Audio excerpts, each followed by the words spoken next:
Lufta e cila po ndodh mes disa shteteve në lindjen e mesme po ndikon edhe në ekonominë e Kosovës. Inflacioni po ndikon në xhepat e qytetarëve, nga se edhe çmimet e derivateve janë në rritje. Në një prononcim virtual për mediumin ton, Jakub Bellaça, njohës i çështjeve ekonomike, tha se lufta ka ndikuar në mënyrë direkte në ekonominë e Kosovës, nga se lindja e mesme është vend që eksporton në shumë vende të botës. Sa përket luftës së fundit në lindjen e mesme, në aspektin ekonomik ka ndikuar në mënyrë direkte në ekonominë e Kosovës, për arsye se derivatat e naftës dhe benzinës, domethënë si aset strategjike, ka ndikuar që të ngrihen çmimet, për shkak se lindja e mesme është vend që eksporton, domethënë furnizon shumë vende të botës, gjithashtu edhe tek ne furnizon edhe tek ne mënyra të ndryshme përmes kompanive kosovare në vendet e tjera. I pyetur se cili sektor i ekonomisë mund të jetë më i rrezikuari, Bellaça tha se në sektorin e transportit pritet të ketë rritje të çmimeve, nga se edhe çmimi i energjisë elektrike mund të rritet. Gjithashtu sektorin e transportit mund të për shkak se çmimet e larta të energjisë, po mendoj çmimet e larta edhe të energjisë elektrike, po edhe çmimet e larta të derivateve faktikisht edhe realisht ndikon që të rritet kostot, gjithashtu se edhe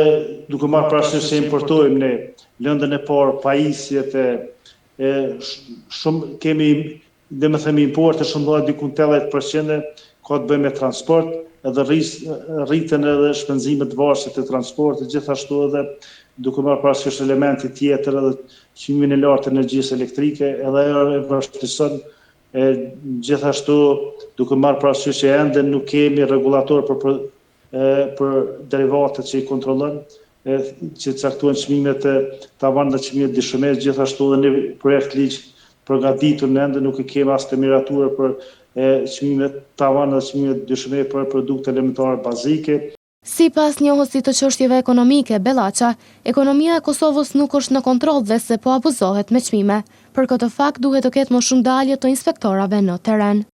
Thjesht ekonomia e Kosovës nuk është nën kontroll, edhe do duhet që ekonomia e Kosovës duhet të jetë integruar në platforma të përbashkëta me ekonomitë e rajonit sa i përket politikave të çmimit, të ketë çmimet sipas rajonit, jo të ketë çmimet më të larta se sa të rajonit, se vetë fakti që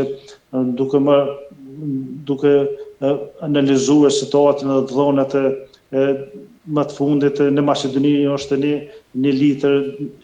naftës apo e benzinës dikon një herë 15 cent apo 20 cent, ndërsa tek ne është shumë më lartë. Maqedoninë ke vetëm një orë larg Kosovës tonë nga Prishtina. Thjesht këtu ka një ngritje çmimit të pakontrolluar. Mirë, po duhet këtë rast autoriteti konkurrencës të eliminojë monopolet e brendshme, gjithashtu edhe inspektorati treg duhet në terren që të ndeshkojë mbas ligjeve dhe rregullore, ligjeve nacionale, direktivat Bashkimit Evropian, të ndeshkojë për shkak të abuzimit të çmimeve, diskriminimit të çmimeve, sepse e përkeqësojnë ekonomitë familjare, gjithashtu edhe ndikon tek biznesi sepse rritet shpenzimet operative. Ndërkaq Bellaça u shpreh se nëse vazhdon të mos ketë stabilitet energjetik, nuk do të ketë as stabilitet ekonomik.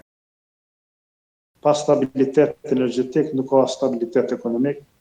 Kjo është alfa omega thjesht energjia, sepse energjia do duhet që të investohet në aspektin e fatmesme dhe afatgjote, që të ketë stabilitet, jo duke vazhduar prej vitit në vit me këtë rast duke importuar ne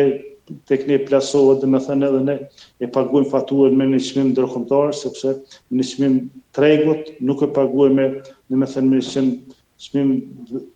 vendor apo të brendshëm apo të prodhuese, andaj është një kosto të lartë e papërballueshme për qytetarët, për ekonomitë familjare, për konsumatorët, për gjithashtu edhe për bizneset, gjithashtu ka ndikuar edhe dalën treg të lirë, domethënë e biznesit mbi 50 punëtorë dhe me një qarkullim me mbi 10 milionë euro ka ndikuar negativisht, pra dikon 22 operatorë të cilët janë të licencuar, realisht aty kanë dështuar shumicën e kontratave sepse nuk ka mundë që të furnizoj. Tutje Bellaça u shpreh se teksa çmimet rriten çdo ditë dhe e njëjta nuk ndodh edhe me pagat, atëherë kjo do të ndikojë edhe në dobësimin e ekonomive familjare.